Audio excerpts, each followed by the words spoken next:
Hey guys, welcome back to my channel. This is Rashmi और ये है मेरा चैनल। सो आज हम एक नए टॉपिक के बारे में बात करने वाले हैं। तो स्कूल या कॉलेजेस में मेरे जितने भी दोस्त रहे हैं और जितने भी लोगों से मैंने इंटरेक्शन किया या फिर कभी थोड़ी बहुत दोस्ती भी कर ली, तो मुझे लगा ना कि दोस्त ऐसे ही होते हैं यार। मतलब थोड़ा नोक झोंक तो होता ही रहता है उस चीज़ में।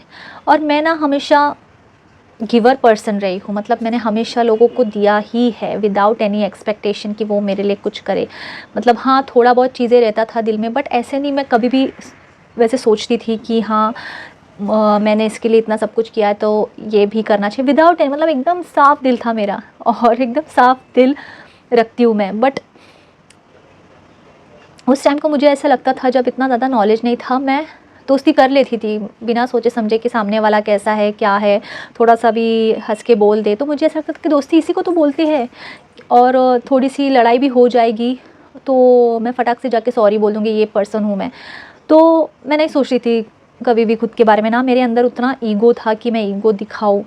बट बहुत सारे दोस्तों ने ऐसा भी किया मेरे साथ, बट मैंने इतना ज़्यादा उनको कभी, मतलब वो उनके जैसा एटीट्यूड मैंने कभी नहीं दिखाया और इतना भी मैंने उनको कभी वैसे वाला एकदम जो गर्ली वाला एटीट्यूड वैसे कभी नहीं दिखाया। बट हाँ, उन्होंने दिखाया तो मैंने जाने दो ऐसा किया कि मतलब फिर दोस्ती में तो ये चलता है। और मुझे ऐसा लगता है कि दोस्ती इसी को तो बोलते हैं कि नोक झोंक तो होता ही रहता है। उस टाइम को कहाँ पे मुझे समझ था कि भाई एक अपना खुद का भी तो सेल्फ रिस्पेक्ट होता है और तुम्हें एक बाउंड्री सेट करनी चाहिए, तुम्हें थोड़ा सा कम गिवर होना चाहिए, तुम्हें ज़्यादा भी कभी लोगों के लिए नहीं करना चाहिए तो वो ग्रांटेड ले लेते हैं। तो ये सारा चीज़ नहीं था। मतलब एकदम साफ दिल वाला बच्चा जो बोलते हैं वैसा थी मैं। और मैं कर दी थी अपने दोस्तों के लिए बहुत कुछ, और बहुत कुछ मैंने किया भी है। पता नहीं उनको उस चीज़ का है भी या नहीं कदर, बट डेफिनेटली मैंने बहुत कुछ किया है।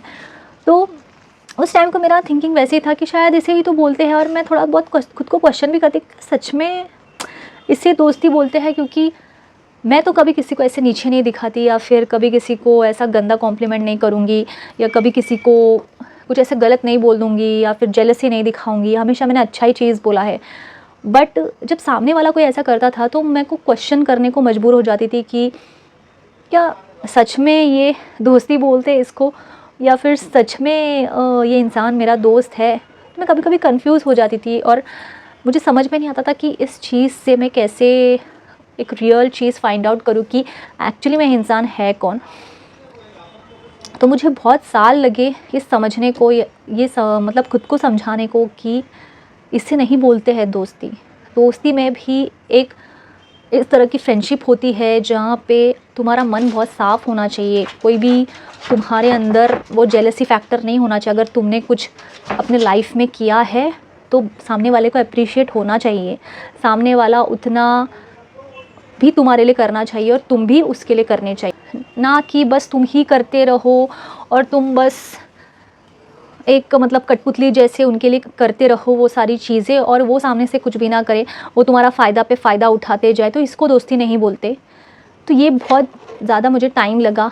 तो मैं ना ऐसे इंसानों को, मुझे जल्दी रिश्ते तोड़ना अच्छा नहीं लगता। तो मैं नहीं ज़्यादा कुछ बोलती थी। मतलब मुझे गुस्सा आता था, मैं 2 मिनट का मेरा गुस्सा रहता था तो मैं उसको बोल के ख़त्म कर देती वापस से। फिर दोस्ती मेरा स्टार्ट हो जाता था। और तब मुझे ये नहीं था कि मैं ईगो दिखाऊं। बट सामने वाले जो थे ना, उनको इतना पता नहीं ईगो या पता नहीं कैसे दोस्ती थी मेरी उस टाइम पे। और मैं नहीं समझ पाई कि उनका एक्चुअली में उनके मन में क्या चल रहा है, क्या चीज़ है। बहुत वक्त लगा मुझे वो सारी चीज़ समझने के लिए। जब मैंने उनके अलग अलग पीठ पीछे वाले जो रंग देखे तब मुझे समझ में आया कि भाई ये इंसान एक्चुअली में मतलब मेरा दोस्त नहीं है करके। मतलब आप जब किसी के लिए कुछ करते हो ना, जब तो उसको, उस इंसान को उस चीज़ का कदर होना चाहिए। जब उसको कदर ही नहीं है और वो सिर्फ फ़ायदे के लिए वो चीज़ करे तो समझ जाना कि मतलब वो कितना सेल्फिश इंसान रहेगा और उसे इतना ज़्यादा अटेंशन सीकिंग की ज़रूरत रहेगी। उसको इतना ज़्यादा वो खुद के बारे में सोचता है तो वो दूसरों के बारे में क्या सोचेगा और उनकी फीलिंग्स के बारे में वो क्या सोचेगा। तो ये चीज़ें समझने को मुझे बहुत वक्त लगा मेरी लाइफ में।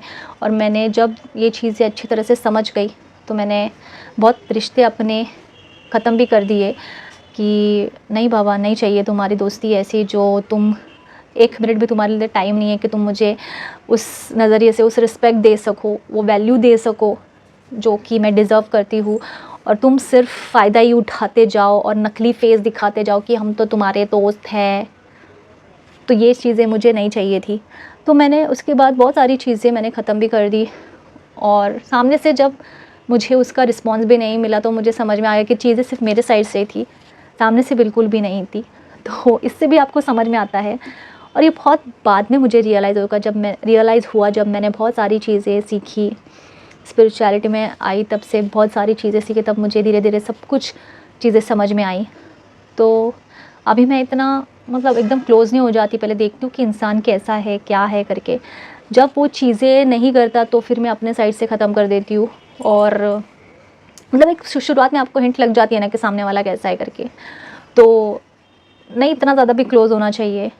और काश मैं बोलती हूँ कि मेरे 20 ईयर या फिर 21 ईयर की जब मैं थी तब मुझे ये चीज़ें पता चलती, तो बहुत लोग मेरे ज़िंदगी से कम हो जाते, और शायद जितना उन लोगों ने मुझे उस टाइम पे डैमेज कर दिया था उतना मैं डैमेज नहीं होती, और ज़िंदगी का थोड़ा सा और भी अच्छा लुत्फ़ उठाती, ज़रा और अच्छी तरह से जीती। बट ठीक है, वो भी एक फ़ेज़ था, वो भी एक शायद मेरे ही लाइफ का पार्ट रहेगा, मेरे ही कर्मों का पार्ट रहेगा, तो इस वजह से वो चीज़ भी थी। बट उससे भी मैंने बहुत सारी चीज़ें सीखी कि कभी भी ज़्यादा चीज़ नहीं करना चाहिए किसी के लिए। अगर सामने से कोई दोस्त बोल रहा है तो देखो पहले कि वो एक्चुअली में दोस्त है या नहीं, उसके एक्शन से, उसके जेस्चर से। जब आपको वो चीज़ें नहीं दिखे तो आप फिर अपना रास्ता तो चुन लीजिए, और जब वो इंसान आपको उतना इम्पोर्टेंस नहीं देगा तो वो आपके पीछे भी नहीं आएगा फिर। तो तब समझ जाना कि सिर्फ चीज़ें आपकी साइड से थी, मतलब आगे की साइड से तो बिल्कुल थी ही नहीं, क्योंकि जब किसी को वैल्यू रहेगी तब वो आएगा ना। तो यही बस बोलना था कि काश तब ये चीज़ें पता होती तो बहुत सारी चीज़ें अलग होती, बट कोई बताने वाला नहीं था, कोई समझाने वाला नहीं था कि भाई थोड़ा सतर्क रह के चलो, क्योंकि कभी भी धोखा मिल सकता है। कैसे कैसे लोग हैं इस दुनिया में और कैसा कैसा फ़ायदा उठाते हैं अच्छे लोग का। तो बट कोई नहीं, सब अपने एक्सपीरियंस से ही सीखते हैं, और सब अपने एक्सपीरियंस से ही सब कुछ सीखा जाता है, और जब आप सीखते हो तो आप फिर बाद में लोगों को भी बताते हो। सो कभी भी अगर आप स्कूल में हो या कॉलेज में हो तो सिर्फ पढ़ाई ही करो, उसके अलावा ये सब दोस्ती यारी के चक्कर में मत पड़ो, क्योंकि ये सारी ना चीज़ें आजकल के ज़माने में तो और भी ज़्यादा गंदी हो गई है कि मतलब आपको नहीं समझ में आएगा कौन रियल पर्सन है, कौन फेक पर्सन है। तो इट्स बेटर कि you should focus on your studies only, not on this kind of things की चलना है यार कॉलेज के बाद बंक मारते हैं, चलना यार इधर जाते हैं उधर जाते हैं, ज़रा खाने को इस रेस्टोरेंट में जाते हैं उस रेस्टोरेंट में जाते हैं। कुछ नहीं, ज़्यादा टाइम नहीं लगेगा, 10-15 मिनट ही, और ऐसे करके वो आपको लेके जाएंगे और बिल भी आपसे ही भराएंगे। मतलब आपको जाने का मन नहीं है पर ज़बरदस्ती लेकर जाएंगे और आपके पैसे भी खर्च होंगे। तो इससे अच्छा आप खुद में रहो और घर पे जाके पढ़ाई करो यार, क्यों किसी के चक्कर में पढ़ने का। मतलब मैंने भी इतना कुछ किया ना भाई लोगों के लिए जिनको ज़रा सी भी कदर नहीं है उनकी ज़िंदगी में। उन्हें सिर्फ लूटना आता है, लोगों का छीनना आता है, और कैसे वो लोग ऐसा षड्यंत्र रचते हैं, मैनिपुलेट करना आता है, कैसे अच्छे लोगों का फ़ायदा उठाया जाए, उनसे पैसे ऐंठा जाए और उसमें 2 पल की एन्जॉयमेंट की जाए। बट उन्हें उनका कर्मा याद नहीं है कि भगवान भी देखता है, तो वो सारी चीज़ें तुम्हें भी फेस करनी पड़ेगी जो तुम किसी के साथ कर रहे हो। वो भी चीज़ है, अगर तुमने किसी का फ़ायदा उठाया है तो एक दिन जाके तुम्हारे साथ भी वही चीज़ें होंगी जो तुम इतना सब कुछ कर रहे हो। वही लाइफ है ना। तो आई think that's it for this video, and यही बोलूँगी कि कभी भी किसी के लिए कुछ ज़्यादा ही एकदम मत कर देना कि जिससे तुम खुद को ही पहचानना भूल जाओ और खुद का ही कॉन्फिडेंस तुम्हारा लो हो। So yeah I think that's it for this video. मिलते हैं नेक्स्ट वन में। Chill then bye, take care.